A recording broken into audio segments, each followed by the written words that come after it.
Sergio Levitsky, gracias por estos minutitos. Por favor. Bueno, hay un tema preocupante, Sergio, que es la violencia en el fútbol, lógicamente, y que excede mucho, ¿no?, de lo que hoy estamos viviendo, justamente. Tenemos como casos emblemáticos lo que pasó con Merlo, lo que pasó con Nueva Chicago, hasta una madre involucrada de dos referentes de barras bravas en todo esto. Entonces hay una pregunta, ¿no?, que se hace el ciudadano común. Digo, ¿cómo comienza esto y cuál va a ser el freno? La pregunta de cómo comienza es larguísima, porque es un tema de más de 60 años, casi, yo diría por lo menos 60 años. Es un monstruo que los dirigentes crearon y que ahora se les vino demasiado en contra. Es una especie de Frankenstein que ya para solucionarlo requiere de políticas públicas muy serias, de una gran dedicación y principalmente hay que hacer hincapié en la voluntad política, en la voluntad de que esto se solucione, que es algo que uno no observa, ¿no? ¿Por qué? Porque está cada vez más complejo y porque es un fenómeno ya cultural. Es decir, acá estamos hablando de personajes que tienen que ver con las barras bravas, líderes, que ya son referencias culturales para mucha gente, que firman más autógrafos que los jugadores. Entonces está la cosa muy complicada. Hay que tomar en cuenta que hay un vasto sector de la sociedad argentina que nunca tuvo trabajo en su casa, que tiene unas carencias muy grandes y que estos líderes demuestran que se puede ascender en la escala social sin trabajar. Entonces, cuando los medios de comunicación los mencionan por el nombre, les hacen entrevistas, las primeras planas de los diarios, los pósters en los diarios, las notas en revistas, lo que están logrando es que para mucha gente esas sean referencias a futuro. Entonces, está la cosa muy complicada. Eso por un lado. Luego tenemos un fenómeno nuevo de los últimos 5 o 6 años, acentuado desde el 2009 con el fútbol para todos, por algo indirecto, que es el botín mucho mayor de dinero que reciben los clubes, que es la lucha intra barra brava, ya no entre barra brava de distintas facciones, de distintos clubes que representan o dicen representar a distintos clubes, sino que ahora estamos hablando de facciones dentro de la misma barra brava que representa a un club. Entonces, lo que por ejemplo hace 5 o 6 años eran los pulmones que se colocaban en los estadios para separar, que para mí es algo ridículo porque implica no poder convivir en un espacio social, ahora esos pulmones tienen relativa incidencia porque en realidad esos pulmones separan una hinchada de otra. Pero ahora el problema es que habría que poner pulmones dentro de la propia tribuna que corresponde a un mismo equipo porque las facciones pelean entre sí por el mismo botín. Entonces ya casi que el otro no importa más. Entonces esto, vuelvo a reiterar, creo que termina requiriendo de políticas públicas muy serias, de un programa de acción del Estado que por ahora va eludiendo el tema, va tratando de responsabilizar a otros actores en este asunto, como por ejemplo los clubes de fútbol, los dirigentes, que también son cómplices y tampoco colaboran, es cierto, pero que acá hay una escala diferente de valores y la responsabilidad mayor es la estatal. Es la estatal. Sí. Dos cosas me dejó pensando. Uno, ser referente cultural, sí, en Barra Brava, sí, que es terrible, o sea, que sea un referente, y que el otro no importa más. Es muy grave eso. Sí, hay un tema muy interesante sobre esto de que el otro no importa más, que ya viene como consecuencia de la nefasta dictadura militar que hubo acá, porque, por ejemplo, si uno recuerda aquel que fue mucho a los estadios, que concurrió a los estadios previo a la dictadura, se acuerda bien de aquella canción de Flaco no te vayas, flaco vení. Esa canción es muy interesante sociológicamente. Porque esa canción, si uno se pone a pensar, normalmente era un partido que iba, o si no era un baile futbolístico, era una goleada, o un resultado que ya no se puede dar vuelta. Entonces, desde una tribuna, lo que veían los hinchas de un equipo, el equipo vencedor, era que de la otra tribuna empezaban a irse porque ya el resultado no se podía revertir. Con esa canción, el flaco no te vayas, flaco vení, era un deseo de decirle al otro, de compartir igual el espacio social. No te vayas, porque este es un espectáculo, esto no es serio, no es un drama, y quédate a divertirte conmigo, y si te estoy en baile hoy, mañana puede ser al revés. Era como relativizar el resultado. Y de alguna manera también le estoy diciendo al otro que lo tengo en cuenta, que existe el otro está del otro lado y yo le estoy hablando y le estoy diciendo que no se vaya, por favor. De eso nosotros pasamos al hoy, no existís, fulano, no existís. O jugadores no juegan contra nadie. Nadie es que no lo reconozco. No existís es que no existe el otro. Y venimos de una dictadura que desapareció gente. Esto no es casual. La sociedad argentina está viviendo todavía un trauma posterior a la dictadura cultural que todavía no se terminó de sacar de encima y que en los estadios se refleja mejor que en ningún otro lado. En los 70 había una convivencia social y reconocíamos al otro, flaco, no te vayas, y ahora no existís al que está enfrente.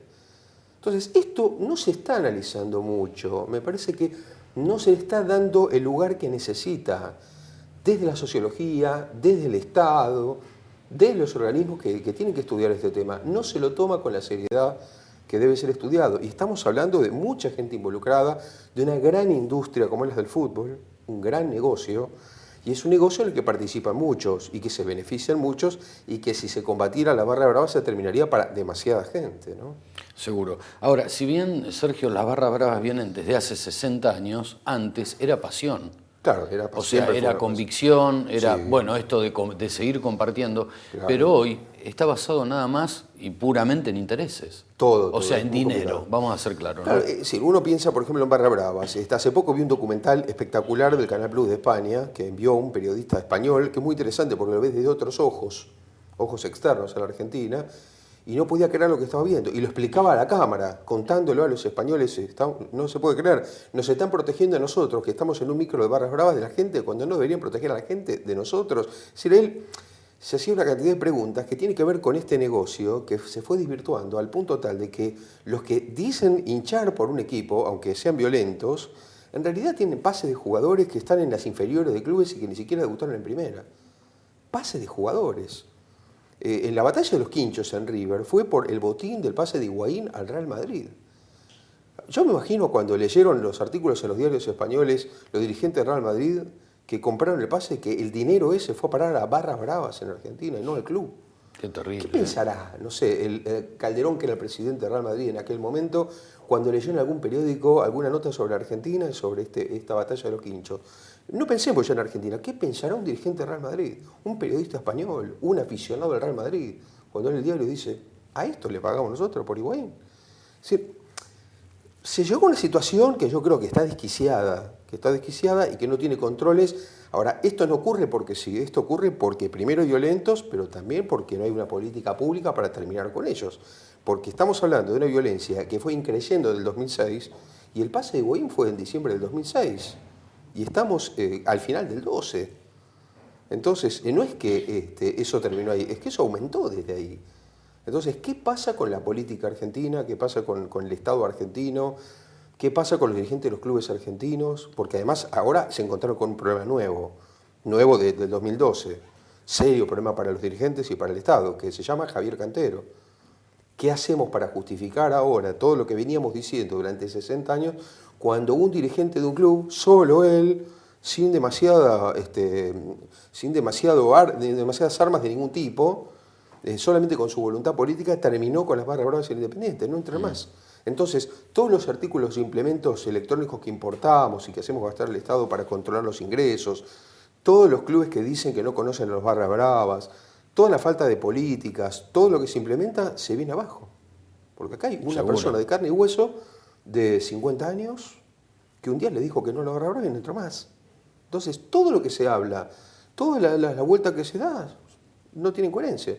Porque hay una persona que demostró que no necesita ni dinero, ni ningún tipo de implementación de nada. Simplemente dijo, basta, para mí se acabó, voluntad. Nada más. Voluntad política. Que es lo que hablábamos hace y con un la momento. voluntad política independiente se terminó con la barra brava. ¿Que seguirá siendo amenazado? Seguramente. Más que nunca. ¿Por qué? Porque si no encuentra eco con los demás dirigentes, el violento se va dando cuenta que al final Cantero va a durar poco. Porque ¿está solo Cantero hoy? Solo. Cantero cuenta con cierto apoyo de cierta prensa, con apoyo de ONG como Salvemos al Fútbol y alguna otra que seguramente hay, y algún otro político de buena voluntad que andará por ahí, pero Cantero no tiene apoyo ni de la AFA, ni del Estado, ni de los clubes.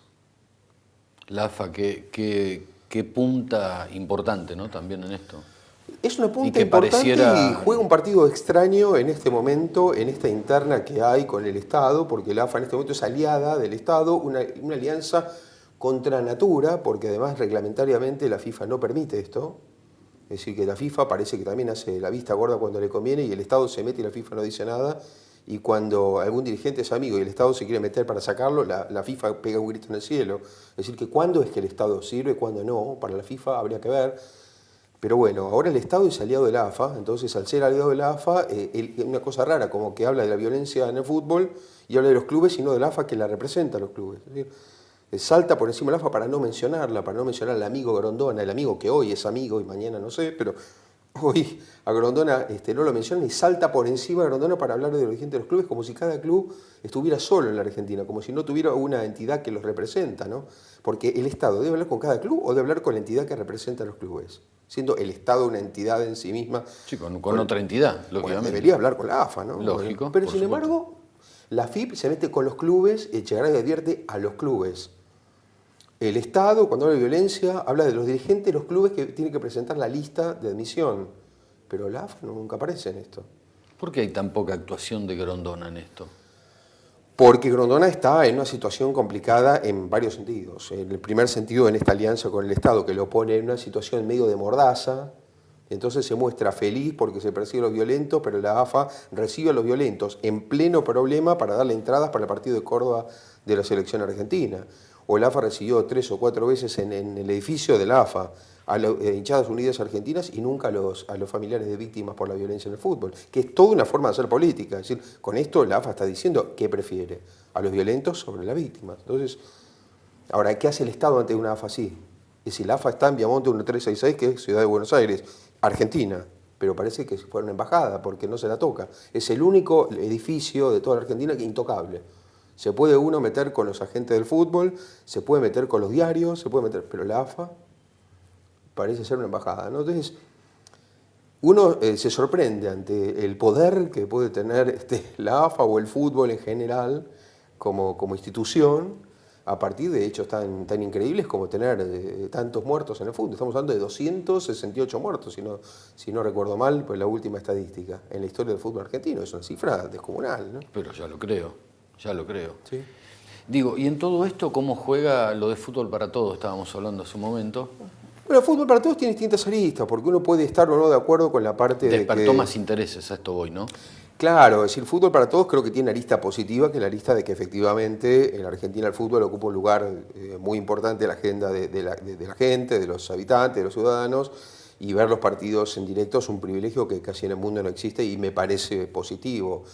Pero lo que pasa es que al mismo tiempo aportó una masa de dinero a los clubes, ahí justo pasando por AFA, es decir, para todo lo más no pasa por AFA, pero el dinero se lo dan a la AFA para que la AFA lo reparta discrecionalmente a los clubes, y los clubes fueron recibiendo, aunque sea por goteo, un dinero que es muchísimo mayor que el que recibían antes, porque estamos hablando de que hasta 2009, con el grupo TRISA, Torneos y Competencias Clarín, el fútbol recibía por año hasta 180 millones de pesos, y saltó a 600 y pico de millones y ahora está casi en 1.000 millones. Entonces estamos hablando de una cifra muchísimo mayor que la cifra que recibían los clubes en total hasta 2009. Y esto generó el gran problema, es decir, la disputa por ese botín. Ese botín es infinitamente mayor, la torta se agrandó muchísimo y entonces los violentos se disputan por esa torta y se olvidaron de la camiseta rival. ¿Para qué camiseta rival si el negocio lo tengo acá adentro? Claro. Toda la plata está acá. ¿Para qué quiero pelear? Ahí viene el enfrentamiento entre mostrar barrios. que soy más guapo que el del otro lado de la vía, cuando el botín lo tengo en la sede de mi club, donde yo entro y tengo hasta las armas ahí adentro.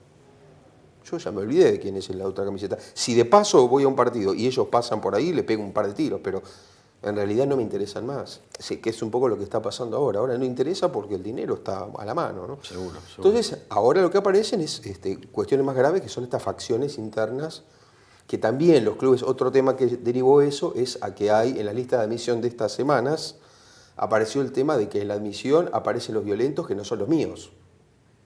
Es decir, ponemos en las dos facciones que hay de mi club, yo como dirigente pongo a los que me gustan menos y a los otros no pongo a ninguno. Entonces ahora está pasando eso, como en Boca, por ejemplo. En Boca está la facción de Diceo. Habla de Martín, no hay nadie. Está el Martín solo, que estaba además en el hospital, no podía ir igual. Pero después de Martín no hay nadie. Bueno, esto es porque la facción oficial era de Martín. Entonces, que lo de Diceo, como no es la mía, pongo a los de Diceo. Tampoco sirve eso. Entonces, no, por supuesto. Lo que está pasando en Argentina es mucho eso. Que bueno, se amparan en unos en otros, pero a fin de cuentas nunca hay un control estricto o nunca hay una política pública para saber en qué pasa. Se les pide a los dirigentes, yo pensaba el otro día, se criticó a los dirigentes porque algunos barra bravas no tenían el número de documento cuando se hizo la lista de admisión. ¿Pero eso es una tarea realmente de un dirigente, del número de documento de un barra brava? Porque uno puede decir, sí, yo conozco que fulanito al que le dicen el sobrenombre tal anda por acá. Pero DNI, eso es un tema de políticas públicas, ¿no? Es decir, sí, creo que hay una gran confusión sobre esto, ¿no? Es decir, el Estado se desliga y dice, la culpa la tienen ellos. Los dirigentes dicen, como decía Angelici, erróneamente, el Estado no me da garantías, como para dar una lista. Entonces con eso también me amparo y no hago nada. Es decir, hay siempre internas que además entroncadas con la política nacional, ¿no? Además, en este caso Angelici, cuando habla de Angelici y habla de Boca y el Estado, está hablando de macrismo contra el kirchnerismo y es también claro que existe eso, ¿no? Sí, sí. Entonces, lamentablemente, otra vez los intereses priman por sobre lo que realmente debería importar en este caso, que es solucionar la problemática de la violencia. Pero, bueno, parece que hay intereses siempre mayores a eso. Y me quedo con una palabra, Sergio, para cerrar: sincerarse. Sí, sí, acá la Si uno no se para en decirse la verdad, justamente, y claro, buscar soluciones afuera, es todo nada. Exactamente. Es nada. Es nada, es nada. Acá Absolutamente. hace falta, lo principal de todo es la sinceridad, la honestidad de la clase dirigente, decir, bueno, ¿queremos o no queremos solucionarlo? No lo quieren, es una posibilidad, pero díganos. Seguro. Gracias, Sergio Lovisky. Por favor, un gusto.